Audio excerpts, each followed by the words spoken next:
सभी छात्र एवं छात्राओं को मेरी ओर से नमस्कार। विवेकानंद स्कूल निमका थाना के ऑनलाइन क्लासेज में आप सभी का हार्दिक स्वागत है। प्रिय छात्रों, डेली की तरह है बायोलॉजी के ऑनलाइन क्लासेज में आपका लेसन 4 चल रहा था और लेसन 4 में पॉइंट था असंजनन। लेसन का मेन टॉपिक था पादप जनन की विशिष्ट विधियां, और पादप जनन की विशिष्ट विधियां मैंने 4 बताई थी आपको। और 4 कौन कौन सी थी? एक बताया था मैंने असंजनन, जिसे एपोमिक्सिस कहते हैं। दूसरी बताई मैंने अनिषेक बीजता, जिसे एगेमोस्पर्मी कहते हैं। दूसरा बताया मैंने सूक्ष्म प्रवर्धन, जिसे माइक्रो प्रोपेगेशन कहते हैं। और चौथा बताया मैंने कायिक प्रवर्धन, जिसे वेजिटेटिव प्रोपेगेशन कहते हैं। उनमें से फर्स्ट पॉइंट चल रहा था असंजनन। ऐसा जनन जिसमें बिना असूत्र विभाजन और बिना निषेचन के ही नए पौधे का निर्माण हो जाता है, उसे क्या कहते हैं अपन? असंजनन। और असंजनन मैंने सामान्यतः 2 प्रकार का बताया था। एक बताया था बीजाणुद्भिद असंजनन और एक बताया था मैंने युग्मकोद्भिद असंजनन। क्लियर? फिर आए थे प्रोफेसर पंचानन माहेश्वरी, और पंचानन माहेश्वरी ने 2 प्रकार का असंजनन बताया।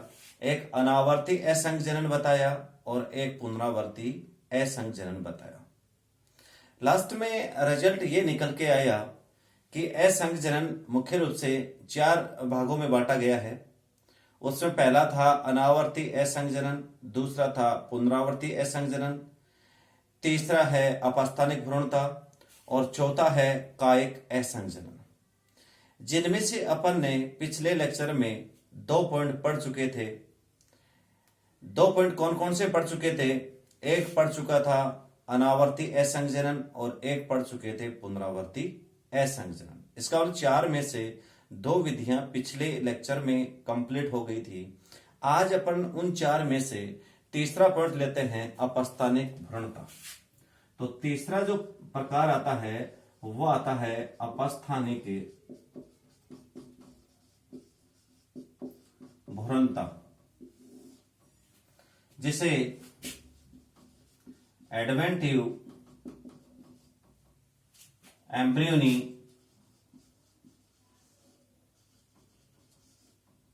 कहते हैं। यह अपस्थानिक भ्रूणता क्या होता है? जब किसी पौधे में भ्रूण का निर्माण भ्रूण कोश के बाहर स्थित कोशिकाओं से होता है। क्या बोल रहा हूं मैं? कि जो भ्रूण का निर्माण होता है, भ्रूण का जो निर्माण है, भ्रूण का जो डेवलपमेंट है, इस भ्रूण का निर्माण होता है किससे? भ्रूण कोश के बाहर स्थित कोशिकाओं से। अब आपको यह भी पता होना चाहिए भ्रूण कोश किसका भाग है? बीजांड का। किसका भाग है? ये बीजांड का भाग है। और बीजांड की यदि आपने स्ट्रक्चर याद की है तो आपको पता है भ्रूण कोश के बाहर क्या पाया जाता है? एक तो पाया जाता है बीजांड काय और एक पाया जाता है अध्यावरण। इसका मतलब है कि इस भ्रूण कोश के अलावा बाहर कौन सी कोशिकाएं होंगी? या तो बीजांड काय की कोशिका होगी, या तो बीजांड काय की कोशिका, या फिर अध्यावरण की कोशिका, या फिर अध्यावरण की कोशिका। ये बीजांड काय और अध्यावरण दोनों भ्रूणकोश के बाहर स्थित होते हैं। आपको यह भी पता है कि उस भ्रूणकोश के चारों ओर क्या पाया जाता है? अध्यावरण पाया जाता है। और उस बीजांड के संपूर्ण शरीर को क्या बोलते हैं अपन? बीजांड काय। ये क्या कह रहा है कि जब भ्रूणकोश के बाहर की जो कोशिका होती हैं और उन कोशिकाओं से यदि भ्रूण का निर्माण हो तो फिर वो क्या कहलाता है? अपस्थानिक भ्रूणता। सीधी सी बात ये भी कह सकते हैं अपन कि बीजांड के बीजांडकाय और अध्यावरण की किसी कोशिका से यदि भ्रूण का निर्माण होता है, भ्रूण का परिवर्धन होता है, तो वो क्या कहलाता है? अपस्थानिक भ्रूणता। आपको ये भी पता होना चाहिए कि जो बीजांडकाय और अध्यावरण होता है, इसकी जो कोशिकाएं होती हैं ये भी 2n होती है और ये भी क्या होती है? 2n होती है। द्विगुणित कोशिकाएं होती हैं, क्योंकि भ्रूणकोश के अंदर की कोशिका क्या होती है? अगुणित, बल्कि बाहर की कोशिका क्या होती है? द्विगुणित। तो फिर इनकी कोशिका द्विगुणित है, तो इनसे बनने वाला जो भ्रूण है वो भी क्या होगा? द्विगुणित होगा। और ऐसा आपने शुरू के अंदर मैंने 2 टाइप बताए थे असंजनन के, एक बीजाणुद्भिद असंजनन और एक बताया था मैंने युग्मकोद्भिद असंजनन। वहां बीजाणुद्भिद असंजनन में भी यही बताया था कि जब किसी पौधे में भ्रूण का परिवर्धन बीजांडकाय या अध्यावरण की द्विगुणित कोशिका से होता है, तो वो क्या कहलाता है? बीजाणुद्भिद असंजनन। यहां भी बात यही निकल के आ रही है कि भ्रूणकोश के बाहर बीजांडकाय की कोई द्विगुणित कोशिका या अध्यावरण की कोई द्विगुणित कोशिका सीधे भ्रूण में परिवर्तित हो जाए, तो वो क्या कहलाएगा? अपस्थानिक भ्रूणता कहलाता है। क्लियर? तो इसका मतलब अपस्थानिक भ्रूणता का ही दूसरा नाम क्या है? बीजाणुद्भिद भ्रूणता। और ऐसा जनरली किसमें देखा गया है, इसका मैं एग्जाम्पल बताऊं। इसके जो एग्जाम्पल की बात करूं मैं, तो एक तो नींबू में हो सकता है और एक किसमें पाया जाता है? आम में पाया जाता है। तो तीसरा पॉइंट आपका हो चुका। अपस्थानिक भ्रूणता किसे कहोगे? सीधी सी डेफिनेशन हो जाएगी कि जब किसी पौधे में भ्रूण का निर्माण बीजांडकाय और अध्यावरण की किसी द्विगुणित कोशिका से होता है, तो उसे क्या कहते हैं? अपस्थानिक भ्रूणता। और इसी का दूसरा नाम क्या होगा? इसी का दूसरा नाम होगा बीजाणुद्भिद भ्रूणता। और एग्जाम्पल बताया मैंने नींबू और आम में। क्लियर? यहां तक बात क्लियर है। अब जो चौथा टाइप आता है असंजनन का, और चौथा कौन सा है देखिए, और चौथी विधि है कायिक असंजनन। जो 4 नंबर का टाइप है वो है कायिक असंजनन, जिसे वेजिटेटिव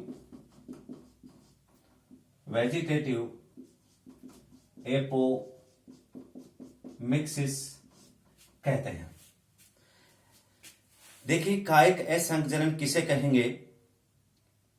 इसको आप इस प्रकार से समझ सकते हो कि जो आवर्तबीजी पादप होते हैं, जो एंजियोस्पर्म पादप होते हैं, इन्हें क्या कहते हैं अपन? एंजियोस्पर्म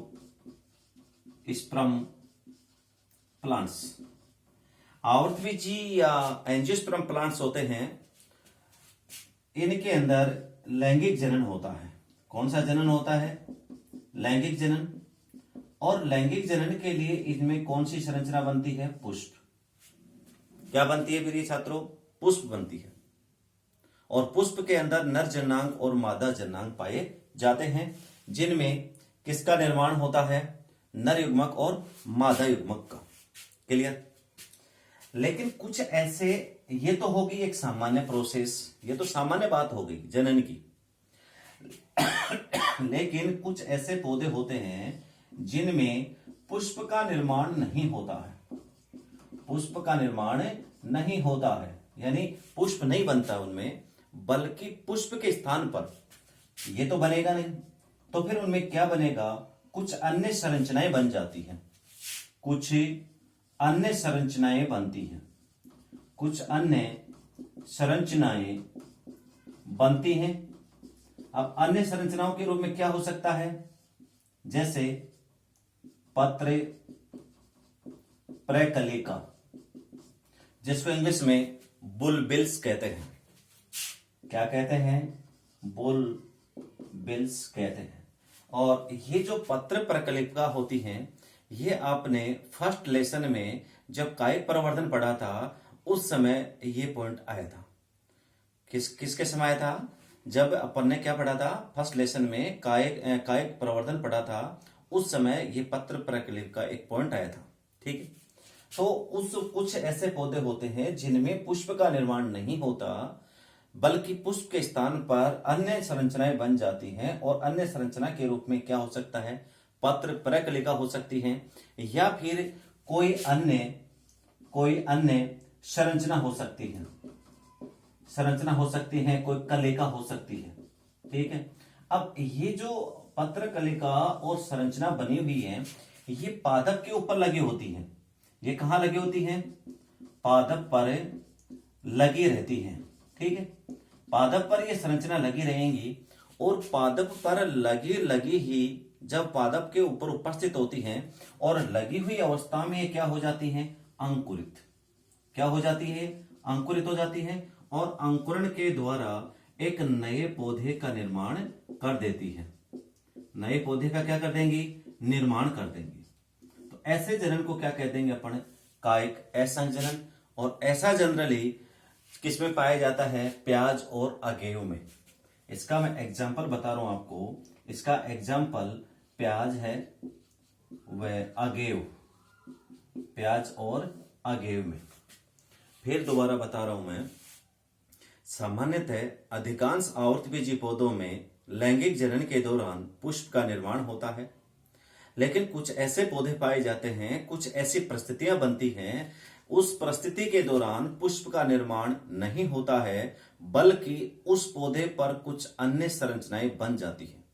अब अन्य संरचनाओं के रूप में क्या हो सकता है, या तो पत्र प्रकलिका हो सकती हैं जिनको बुलबिल्स कहते हैं, या फिर अन्य कोई कलिका उत्पन्न हो सकती हैं। ये जो पत्र कलिका और जो कलिकाएं होती हैं, ये पौधे के साथ जुड़ी होती हैं, और जुड़ी हुई अवस्था में ही ये पौधे पर क्या कर लेती हैं, अंकुरण कर लेती हैं। अंकुरण करने के बाद ये नए पौधे में विकसित हो जाती हैं। इस प्रकार इनमें ना तो अर्धसूत्री विभाजन हुआ और ना ही इनमें निषेचन हुआ, और एक नए पौधे की उत्पत्ति हो जाती है। जब इस प्रकार नए पौधे की उत्पत्ति होती है तो इसे क्या कहते हैं अपन, कायिक असंजनन कहते हैं। और इसका एग्जाम्पल बताया मैंने, प्याज और आगेव। इस प्रकार से असंजनन की 4 जो टाइप थे वो कंप्लीट हो चुके हैं। अब आता है इंपॉर्टेंस ऑफ एपोमिक्सिस, असंजनन का महत्व।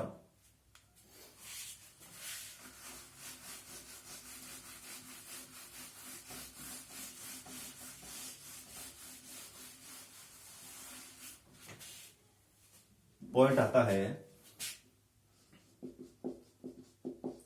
असंजनन का महत्व, जिसे इंग्लिश में इंपॉर्टेंस ऑफ एपोमिक्सिस कहते हैं। जो असंजनन होता है इसका क्या इंपॉर्टेंस है, क्या महत्व है, यह देखेंगे। और इसमें फर्स्ट जो इंपॉर्टेंस है वो क्या हो सकता है, देखो अपन ने देखा है कि असंजनन के दौरान अर्धसूत्री विभाजन नहीं होता है, मियोसिस जो डिवीजन होता है वो नहीं होता है। और आपको ये भी पता है कि अर्धसूत्री विभाजन के दौरान गुणसूत्रों का पृथक्करण होता है, उनका वियोजन होता है। और जब निषेचन होता है उस समय मात्रक और पैतृक गुणसूत्र आपस में क्या करते हैं, संयोजन करते हैं। उन दोनों के संयोजन से जो संतति उत्पन्न होती है उस संतति में कुछ विभिन्नताएं भी पाई जाती हैं, कुछ नए लक्षण भी आ जाते हैं।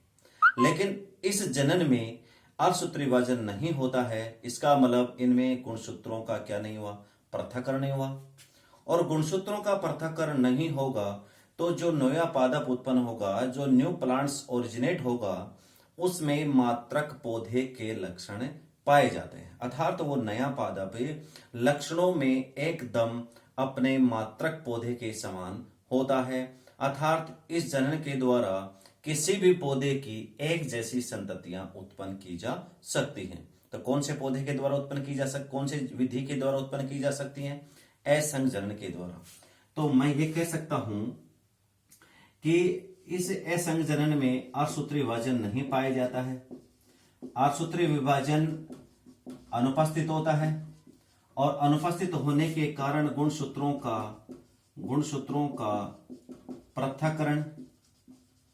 पृथक्करण और वियोजन नहीं होता है। पृथक्करण और वियोजन नहीं होगा तो फिर जो नया पादप होता है, जो नया पादप कह दो या नई संतति कह दो, नई संतति, ये लक्षणों में एकदम मात्रक पादप के समान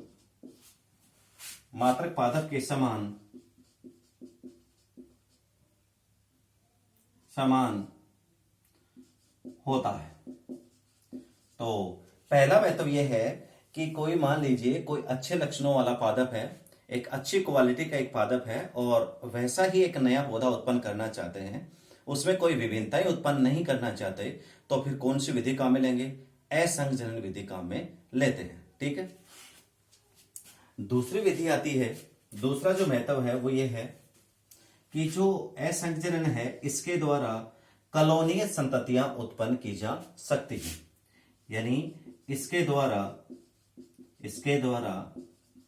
कलोनीय संततियां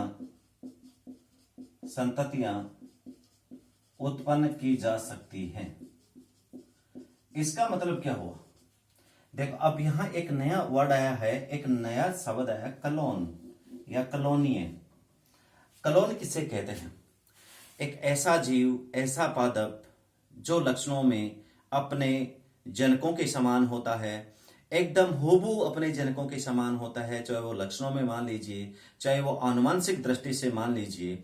यदि ऐसा कोई जीव उत्पन्न होता है तो वो क्या कहलाता है? कलोन कहलाता है।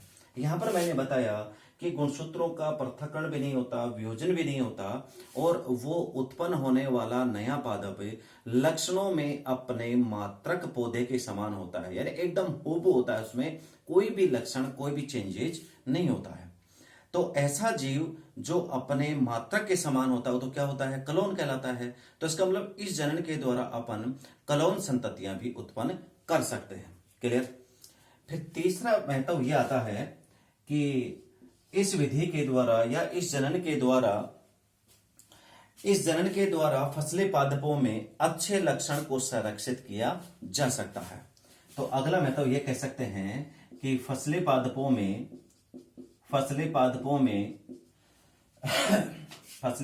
में लाभदायक लक्षणों को संरक्षित किया जा सकता है। संरक्षित का मतलब क्या होता है? प्रिजर्व करना, उसको लंबे समय तक क्या करना? उसको लंबे समय तक बचाए रखना। ये किसके द्वारा कर सकते हैं अपन? ये कर सकते हैं अपन इस असंजनन के द्वारा। क्लियर? यहां तक की बात है। तो ये जो जितने भी महत्व बताए मैंने, ये महत्व किसके बताए मैंने? असंजनन के। इस प्रकार से जो असंजनन है वो कंप्लीट हो चुका है।